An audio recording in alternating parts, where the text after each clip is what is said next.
اور اس سے بڑھ کر ہم انہیں ساتھ یہ بھی کہیں گے کہ حضرت ہماری قسمت اچھی ہے کہ ہم آپ کے زمانے میں نہیں، ورنہ آپ کے اوپر تلوار ہم سونت لیتے مولا علی کے حق میں، اور آپ کی قسمت اچھی ہے کہ آپ ہم سے بچ گئے،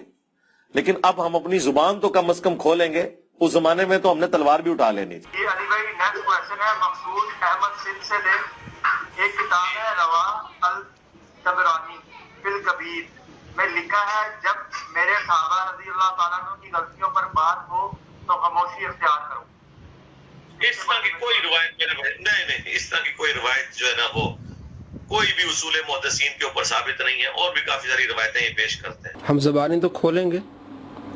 اور جب اس سے سوال کیا گیا کہ یہ حدیث ہے کہ نبی علیہ السلام نے فرمایا کہ جب میرے صحابہ کا ذکر کیا جائے تو رک جاؤ، یعنی جب اختلافی باتیں ہوں تو اپنی زبان کو جو ہے بند رکھو، کہتے نہیں کوئی اصول محدثین پہ ایسی کوئی روایت نہیں ہے۔ حالانکہ اسی کے بابا جی ہیں البانی، انہوں نے سلسلہ احادیث صحیحہ میں 3350 نمبر جو روایت اس کو صحیح کہا ہے، اور اس میں روایت ہے کہ آپ صلی اللہ تعالیٰ علیہ وآلہ وسلم نے فرمایا جب میرے صحابہ کا ذکر کیا جائے تو رک جاؤ، یعنی جب اختلاف کی باتیں آ جائیں تو اپنی زبان کو روک لو۔ یہ کہتے نہیں کوئی صحیح روایت ہی نہیں ہے، اس لیے ہم کہتے ہیں کہ اس صدی کا سب سے بڑا جھوٹا انسان ہے۔ 218 جھوٹ ہم نے اس کے پکڑے ہیں، 2 جھوٹ آج مزید آپ اس کے دیکھ لیں۔ مفتی راشد صاحب نے اس پر پوری تحقیق کی ہے کہ یہ حدیث ہے اور صحیح حدیث ہے، اور کن کن محدثین نے اس کو صحیح اور حسن کہا ہے۔ یہ کہتے نہیں یہ حدیث ہی ضعیف ہے، یہ اس کا جھوٹ ہے۔ اور دوسرا جھوٹ اس کا پکڑا ہے حافظ وقار صاحب نے، یہ دونوں جھوٹ آپ دیکھ لیں اور اس کے 220 جھوٹ ہو جائیں گے۔ اس صدی کا سب سے بڑا جھوٹا انسان ہے کہ نہیں، جو حدیث پر جھوٹ بولتا ہے، نبی علیہ السلام پر جھوٹ بولتا ہے، قرآن پر جھوٹ بولتا ہے۔ یہ علی بھائی نیکسٹ کوشچن ہے مقصود احمد سندھ سے دے۔ ایک کتاب ہے روا الطبرانی فی الکبیر میں لکھا ہے جب میرے صحابہ رضی اللہ تعالیٰ عنہ کی غلطیوں پر بات ہو تو خاموشی اختیار کرو۔ اس طرح کی کوئی روایت نہیں، اس طرح کی کوئی روایت جو ہے نا وہ کوئی بھی اصول محدثین کے اوپر ثابت نہیں ہے، اور بھی کافی ساری روایتیں یہ پیش کرتے ہیں۔ اعلی معجم الکبیر للطبرانی میں جلد نمبر 5 صفحہ 141 حدیث نمبر 10296، اور اس کے علاوہ المعجم الکبیر للطبرانی جلد نمبر 1 صفحہ نمبر 364 حدیث نمبر 1411 نمبر حدیث ہے، اور اس کے علاوہ دیگر اور کتب حدیث میں مجموع الزوائد میں جلد 7 صفحہ 450 پہ، اور دیگر اور کتابوں میں 3 صحابہ سے، حضرت ثوبان سے، سیدنا عبداللہ ابن مسعود سے، اور سیدنا عبداللہ ابن عمر رضی اللہ تعالیٰ عنہ مجمعین، ان 3 صحابہ سے یہ حدیث موجود ہے کہ نبی پاک صلی اللہ علیہ وآلہ وسلم نے فرمایا اذا ذکر اصحابی فامسکوا،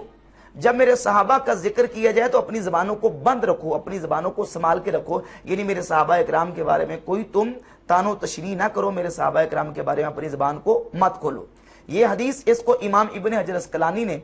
فتح الباری شرح صحیح بخاری جلد نمبر 11 صفحہ 580 پہ حدیث نمبر 6595 کے تحت اس حدیث کو حسن قرار دیا۔ ناصر الدین البانی نے سلسلہ احادیث صحیحہ جو کہ اسلام 360 ایپ کے اندر موجود ہے، اس میں 3350 نمبر اس حدیث کو بیان کر کے اس حدیث کو صحیح قرار دیا۔ امام سیوطی رحمۃ اللہ کی کتاب ہے الجامع الصغیر، اس کے تحقیم میں ناصر الدین البانی نے 545 نمبر حدیث اس کو صحیح قرار دیا، اور اس کے علاوہ یہ حدیث امام زین الدین عراقی نے احیاء العلوم کی تخریج میں اس حدیث کو حسن قرار دیا۔ چوٹی کے علماء محدثین نے اس حدیث کو حسن قرار دیا ہے کہ رسول اللہ صلی اللہ علیہ وآلہ وسلم نے ارشاد فرمایا میرے صحابہ کا جب ذکر کیا جائے فَأَمْسِكُوا، اپنی زبانوں کو روک لو، اپنی زبانوں کو بند رکھو، یعنی میرے صحابہ کے بارے میں کوئی تان و تشریح نہ کرو، تو ان کے بارے میں کوئی نازیبہ الفاظ استعمال تم نے نہیں کرنے۔ اور اس کے علاوہ صحیح مسلم میں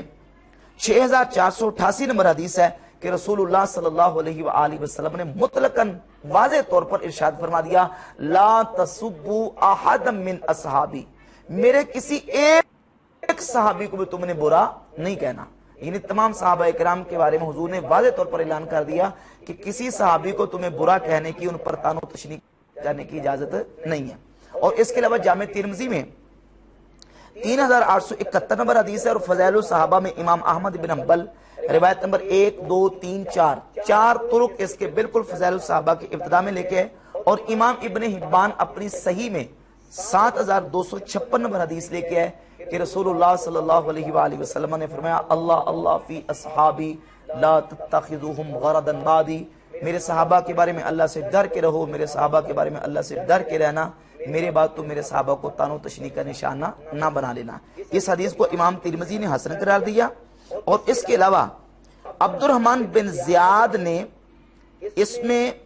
جو عبداللہ بن عبد الرحمن ہے ایک اس میں اس کی مطابقت موجود ہے، لہذا یہ روایت تعدد طرق کی بنیاد پہ بھی کم از کم درجہ حسن کی ہے، اور امام ترمذی نے اس حدیث کو حسن قرار دیا ہے، جس میں رسول اللہ صلی اللہ علیہ وسلم نے یہ واضح طور پر فرمایا کہ تم میرے صحابہ کے بارے میں طعن و تشنیع نہ کرنا، میرے بعد تم میرے صحابہ کو طعن و تشنیع کا نشانہ مت بنا لینا۔ اور ائمہ محدثین اور امت کے علماء نے بھی یہی فیصلہ کیا۔ امام ابن حجر عسقلانی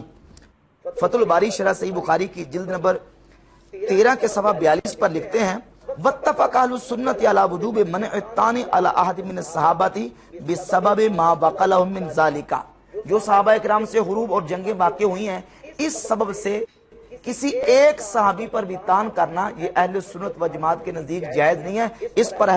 اہل سنت و جماعت متفق ہیں، کیونکہ جو تمام جنگیں ہوئی ہیں وہ صحابہ کرام کی آپس میں اجتہاد کی بنیاد پر ہوئی ہیں، اور لم یقاتلوا فی تلک الحروب الا عن اجتہاد، انہوں نے یہ جو قتال اور حروب کی ہیں وہ اجتہاد کی بنیاد پر کی ہیں۔ وقد عفا اللہ تعالی عن المخطئ فی الاجتہاد، اور اجتہاد میں اگر غلطی بھی ہو جائے تو اللہ تعالیٰ نے اسے درگزر فرمایا ہے۔ بل ثبت انہ یؤجر اجرا واحدا، بلکہ حدیث سے ثابت ہے کہ اگر اجتہاد میں خطا بھی ہو جائے تو اس کو ایک اجر دیا جائے گا۔ وان المصیبہ یؤجر اجرین، اور جو اجتہاد میں درستگی کو پہنچنے والا ہے اس کو 2 اجر دیے جائیں گے۔ یہ امام ملا علی قاری کی کتاب ہے مرقات المفاتی مشکات المصابیح کی شرح،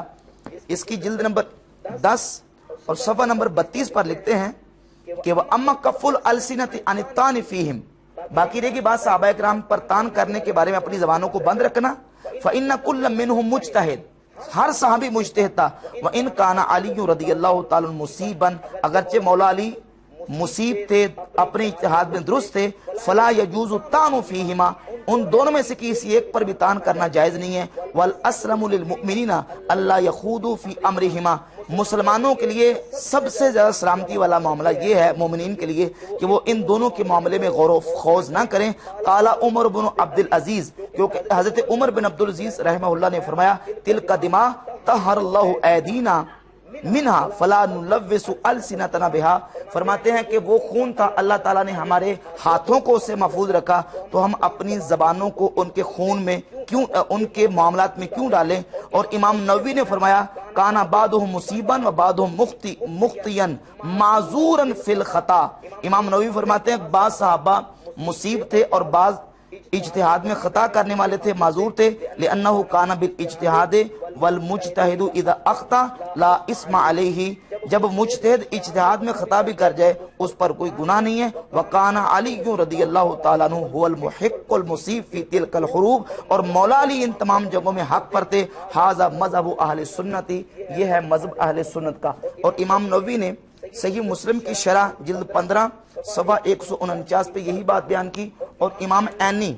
عمدۃ القاری شرح صحیح بخاری کی جلد نمبر 1 صفحہ نمبر 335 پر لکھتے ہیں والحق الذی علیہ اہل السنت، حق یہی ہے جس پر اہل سنت ہے۔ الامساک اما شجر بین صحابہ، کہ صحابہ اکرام کے درمیان جو اختلافات ہوئے اس میں اپنی زبانوں کو بند رکھا جائے۔ وحسن الظن بہم، اور ان کے بارے میں حسن ظن اختیار کیا جائے۔ والتاویل لہم، اور ان کے لیے تعویل اختیار کی جائے۔ وانہم مجتہدون متأولون لم یقصدوا معصیتا، وہ مجتہد تھے اور تعویل کرنے والے تھے، ان کا مقصود گناہ اور معصیت نہیں تھا۔ ولا محض دنیا، اور نہ محض دنیا کمانا مقصود تھا۔ فمنہ المخطی فی اجتہادہ والمصیب، ان میں سے اجتہاد میں خطا کرنے والے بھی تھے، درستی کو پہنچنے والے بھی تھے۔ وقد رفع اللہ الحرج عن المجتہد المخطی فی الفروع، اور اللہ تعالیٰ نے اجتہاد میں خطا کرنے والے سے حرج کو اٹھا لیا، اور اس کو ڈبل، جو مصیب ہے اس کو ڈبل اللہ رب العزت نے اجر عطا فرمایا۔ اور یہی اہل سنت و جماعت کا بحمد تعالی عقیدہ ہے کہ ہم صحابہ کرام کے مشاجرات میں اپنی زبان کو نہیں کھولتے، بلکہ اپنی زبانوں کو ان کے مشاجرات میں بند رکھتے ہیں۔ ہم جب بھی ان کا ذکر کرتے ہیں ان کے فضائل اور ان کے محاسن اور ان کی خوبیاں بیان کرتے ہیں۔